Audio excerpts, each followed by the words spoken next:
Toujours dans votre acte du jour de ce 15 octobre 2025 sur VIP People TV ginnaaw nag bi nga xamante ni démbu Sénégal mi ngi doon jogante daal dernière journée jëmale ko ci éliminatoire Coupe du Monde 2026 ki nga xamante ni mooy son excellence le président de la République du Sénégal en tant que citoyen sénégalais dafa demoon foofa ci stade bi pour apporter daal li nga xamante ni maanaam mooy forte en tant que supporter pour daal di soutenir ñi nga xam daal mooy équipe nationale bu Sénégal ginnaaw loolu nag fii la jaar daal ci li nga xamante ni maanaam mooy terre bi daal di jël terre bi ànd ak soxnaam dem fële ca stade Maître Abdoulaye Wade pour cette année li nga xamante daal mooy matcham donte président Macky Sall moo tegoon réalisation bi première fois bi nga xamante ni moom Macky Sall gis nañ ko ci stade bi c'était muy jour inauguration bi du woon match officiel pour la première fois ñi gis match officiel un président de la République dem foofa ca stade bi soutenir ñi nga xamante daal mooy équipe nationale bu Sénégal nañu cette année départ ki nga xamante ni mooy le président de la République Bassirou Diomaye Faye fi mu tàmbalee fii nga xamante ni maanaam mooy ca terre bi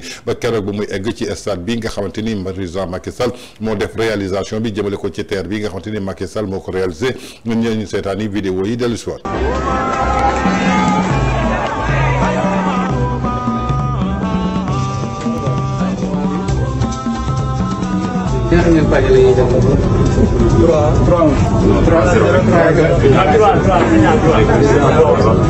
maa ngi dégg drapeau côté bi ma dégg naa ko wax jógee nii gars yi 3 lañu.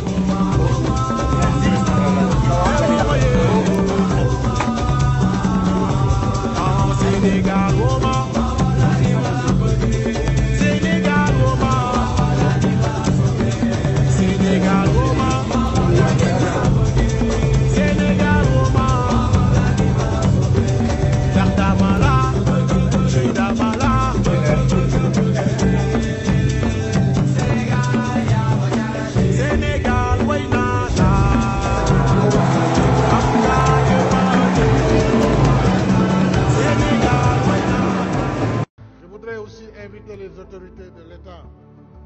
à commencer par les membres du gouvernement, à prendre souvent le TER quand ils viennent à Diamniadio. Parce que c'est un train qui est fait pour garer sa voiture et rentrer là-dedans, comme ça se fait dans tous les grands pays. Et moi-même, je prends l'engagement pour mes prochaines visites à Diamniadio, souvent, de prendre le TER pour montrer que c'est un outil moderne à la disposition de tous les Sénégalais et de toutes les Sénégalaises, quel que soit leur statut. kon ñoo ko gisandoo muy départu président de la République son excellence Bassirou Diomaye Diakhar Faye accompagné de sa deuxième épouse Absa Faye jël li nga xamante ni mooy terre bi dem fële ca Diamniadio ba noppi dem foofu nga xamante ni maanaam mooy ca stade Maître Abdoulaye Wade bi nga xamante ni si réalisation président Macky Sall la bokk terre bi bokk ci réalisation yi nga xamante ni moom président Macky Sall moom la daal di bàyyi fii nga xamante ni maanaam mooy ci Sénégal ginnaaw loolu daal moom la jëfandikoo dem supporter ji daal ñi nga xamante ni mooy équipe nationale bu Sénégal ginnaaw nag bi ñu daanee ñeenti bal ci dara li nga xamante ni mooy équipe nationale bu Mauritanie ginnaaw nag bi nga xamante ni moom président de la République Bassirou Diomaye Faye demoon na foofu daal nga xamante ni maanaam mooy ca stade ba ci biir loolu nag réaction yi dafa bare jógee partout ndaxte moom mi di président de la République actuelle du Sénégal bi nga xamante ni Macky Sall mi ngi doon réaliser terre bi dafa toogoon daal ci benn vidéo am ay kaddu yoo xamante ni yëkkati woon na ko ci ñàkk solo bi nga xamante ni tey jii terre bi am na ko tey nag bu mu demee ba nekk président moom la jëfandikoo pour dem fële nga xamante ni mooy ca stade alors que tey mënoon na jël otoom def cortège am ñu daal di koy yóbbu ca stade bi mais dafa préféré dugg ci réalisation bi nga xamante ni Macky Sall moo ko fi bàyyi te am na ay kaddu yoo xamante ni yëkkati woon na ko daal di koy wax lu ñu déglu ci kaddu yooyu dellu si waat. Après avoir englouti plus de 1200 milliards dans un terre qui est là à prendre de la poussière de la pluie depuis combien d'années? C'est pas des infrastructures à tout va. C'est pas des infrastructures à tout va, ça doit être une politique infrastructurelle réfléchie. bi ngeen ñëwee da ngeen inauguré terre laa ne bu Macky Sall duggee ci terre bi dem Diamniadio bu dellusee santatuma Sonko. Donc il y a la rapidité, le confort, il y a également la sécurité parce qu'il s'agit d'assurer une sécurité optimale aussi bien dans le train, dans son environnement et même aussi la sûreté c'est-à-dire la ligne ferroviaire par rapport à l'extérieur, par rapport à d'autres menaces. Et toutes ces conditions, toutes ces préoccupations sont prises en compte. Donc c'est pourquoi nous sommes très contents vraiment de ce qui est fait aujourd'hui et de cette journée, qui est une journée historique pour le Sénégal. kon ñoo ko déggandoo balaa muy doon président de la république du Sénégal moom Bassirou Diomaye Diakhar Faye bu mu jàkkaarloo ki nga xamante ni mooy Babacar Dione foofa ca 2STV dafa daal di xas ki nga xamante ni mooy président de la république du Sénégal Macky Sall bi fi nekkoon jamono jooju dafa jël lu toll ci 1200 milliards def ko daal ci li nga xamante ni mooy benn investissement infrastructure mooy li nga xamante ni maanaam mooy TER bi alors que TER bi amul benn njëriñ askanu Sénégal nekkuy fi dara lu dul daal di mënk li nga xam daal mooy poussière bi alors que doon na daal ay réalisation yoo xamante ni du réalisation yoo xamante ni à tout va moom Babacar Dione laajaat nag question bi mu ne ko à tout va maanaam amul njëriñ amul benn solo kon nag ay xas la defoon ki nga xamante ni mooy président Macky Sall waaye la mu doon xas ne démb ay poussière ñoo ciy daal di dal tey nag ba muy dem seetaani li nga xamante ni tey jii maanaam mooy matchu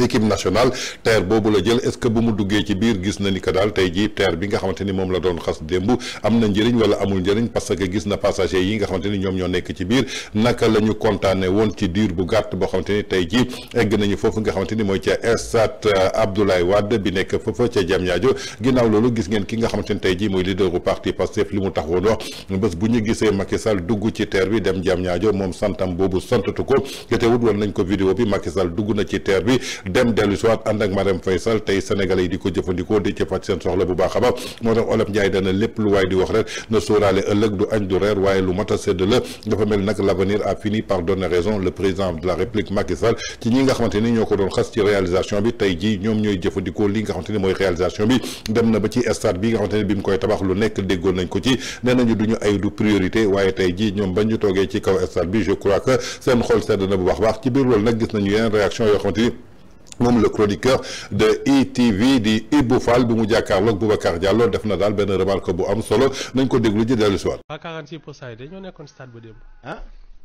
des gens normaux. des gens normaux. ah mais président kon président ku normal la kon président. Boups ah non Ibou daanu nga tey Ibou xaar rek. Boups les gens normaux. àndal ak sa sago. non les gens normaux. Boups président de la république. mu nga fa woon àndal ak sa sago. yow mixé nañu Sénégal 46 ak 54 yi boole nañ leen léegi. Boups waaw àndal ak sa sago. waaw président démb dafa mel ni supporteru Mauritanie la. luy loolu. il a porté les couleurs de l'adversaire. tu sais que le Sénégal quand il reçoit il est en blanc man protocole présidence laa xamul ñoom à quoi il pense. lan mooy il a porté les couleurs de l'adversaire. la Mauritanie était en vert. en vert. waaw. le président était en vert. Le Sénégal quand il reçoit sa couleur c'est le blanc. C'est quand il va à l'étranger qu'il porte le vert. Cherche l'erreur. waaw c'est le président de la République. C'est-à-dire que moom les gens qui l'entourent doivent faire attention à tout. Le Sénégal quand il reçoit xanaa il a un conseil qui peut le dire le Sénégal quand il reçoit il est en blanc. xam moom talul yooyu. waaw kon du si moom. mais non mais je te parle du protocole. Ils peuvent pas laisser partir le président avec les couleurs de l'adversaire. Ibu bul yàq sama victoire. La République c'est pas du chahut. xam nga nii la ñu wax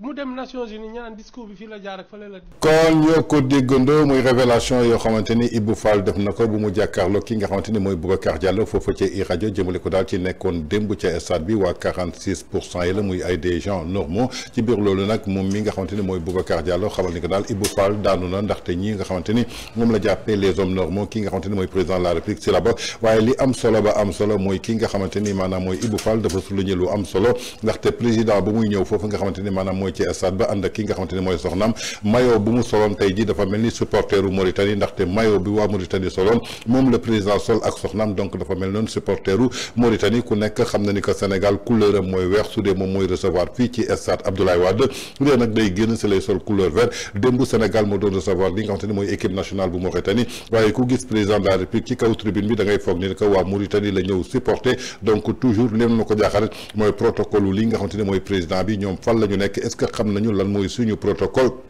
un président de la République bu ñëw war a soutenir li nga xamante ni mooy équipe nationale am ba noppi daal di sol maillot bi nga xamante ni maanaam adversaire am moom la sol muy maillot Mauritanie bi nga xamante ni vert la ñu soloon donc loolu aussi war nañ ko souligner bu baax a baax mu doon nag réflexion boo xamante ni moom Ibou Fall moo ko daal di indi ci biir loolu aussi ki nga xamante ni mooy l'influenceur bouclier 35 moom it def na ci révélation yi doy waar nañ ko déglu ci dellu soir. Diomaye yi nii di jël terre bi pour dem seetaani match équipe nationale bu Sénégal kenn du sàll ngaari lam tooda bu duggee de Diomaye boo duggee ci terre bi si det kase bi ngeen di wër di ko wax naan sàcc nañ xaalis bi ci la bokk xaalis biñ sàcc terre bi ci la bokk isaat ba nga jëm xaalis biñ sàcc terre kii det kase bi ci la bokk kenn du sàll ngaari lam tooda bu duggee de dafa liggéey lu bari wax tuuti yéen nag liggéeyoo leen mais li ngeen wax bari na. kon ñoo ko déggandoo muy l'influenceur l'activiste bouclier 35 ginnaaw nag bu mu gisee le président de la République Bassirou Diomaye Faye dugg ci li nga xamante ni mooy terre bi dem fële ca Diamniadio cette année li nga xamante ni mooy matchu équipe nationale nee na ko kenn du sàll ngaari lam toro Bourguédé di président Macky Sall bi nga xamante ni moom xalaat bi tey jii jógee fii dem Diamniadio bu njëkk di nga doon def 2 heures wala 3 heures de temps pour mën a egg tey jii daf leen créer terre boo xamante ni en moins de 20 minutes nga egg foofu nga xamante ni mooy ca Diamniadio muy terre bi nga xamante ni ñoom balaa ñuy jël nguur gi taxaw nañu xas ko yëkkati kàddu bu nekk daal di ko ciy teg tey nag la ñuy soog a xam njëriñ bi nga xamante ni ak vision bi président Macky Sall tegoon pour daal di teg terre bi je crois que tey jii yàlla atte na leen nag ki nga xamante ni mooy le président de la République Macky Sall ginnaaw loolu nag bi nga xamante ni match bi jeex na lii di Sénégal daal dina qualifié muy 4e fois successive jëmale ko ci coupe du monde ginnaaw bu mu daanee équipe bu Mauritanie ci ñeenti bal ci dara moom président de la République ginnaaw loolu nag dem na ci vestiaire yi fekk fa joueurs yi adressé leen daal message am nañ ko déglu ji dellu soir. Ici, nous avons accueilli d'autres équipes ou à l'extérieur faire les résultats qu'ils ont fait et qui ont mené à cette brillante qualification. Ils n'ont pas fait que se qualifier, ils se sont qualifiés avec la respectabilité qui leur est due. Je suis satisfait de constater que nous aurions une équipe de grande qualité, des joueurs de talent, mais qui comprennent aussi toute la responsabilité qui pèse sur leurs épaules et qui portent ce drapeau avec beaucoup de fierté, beaucoup d'engagement. Et je voudrais les féliciter tous, féliciter l'encadrement technique, féliciter le coach, féliciter aussi tous les supporters et tous ceux qui, de près ou de loin, ont contribué à ce remarquable parcours. Nous avons encore de plus grands rêves. La qualification n'est qu'une étape plutôt. Mais cette étape nous mène à une compétition majeure où nous avons déjà été fièrement représentés par vos prédécesseurs. Et je suis rassuré de voir cette génération autour des jeunes pour leur encadrement et les voir aussi vous faire rêver et vous faire comprendre que vous pouvez aller autant qu'ils ont été loin et même plus loin que ce qu'ils ont déjà fait.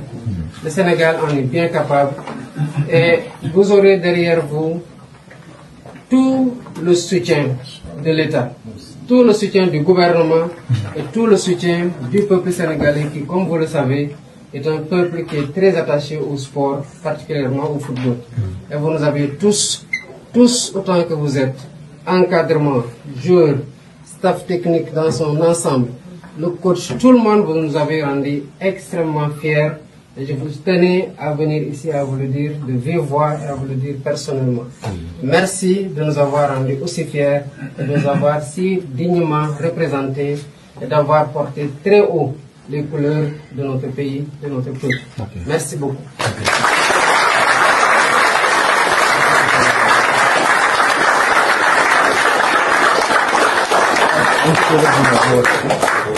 kon ñoo ko déggandoo muy kàddu yoo xamante ni encouragement la félicitation la boo xamante ni le président de la République jagleel na ko daal ñi nga xamante ni mooy équipe nationale bu Sénégal ginnaaw nag démb bi nga xamante ni qualifié nañu comme niñ ko doon defee di dem ci biti di gagné di ñëwaat fi di gagné tey loolu jural leen li nga xamante ni mooy seen ticket ci qualification bi nga xamante ni mooy coupe du monde 2026 foofa ci États-Unis mu doon la 4e fois successive boo xamante ni équipe Afrique mi ngi koy réussir muy Sénégal doon 4e équipe africain boo xamante ni ñeenteelu yoon ñi ngi tegle daal di dem ci la nga xamante ni maanaam mooy coupe du monde ginnaaw nag bu mu xamante ni qualifié nañu daal ak responsabilité ak respectabilité doon na daal loo xamante ne ñu ngi koy saluer moom président de la République mi ngi leen di encouragé bu baax a baax muy li ñu leen jël leen foofa ca Mastada maître Abdoulaye Wade ba nekk ca Diamniadio ginnaaw nag bu mu nekkoon démb dernière journée jëmale ko daal ci qualification mondiale 2026.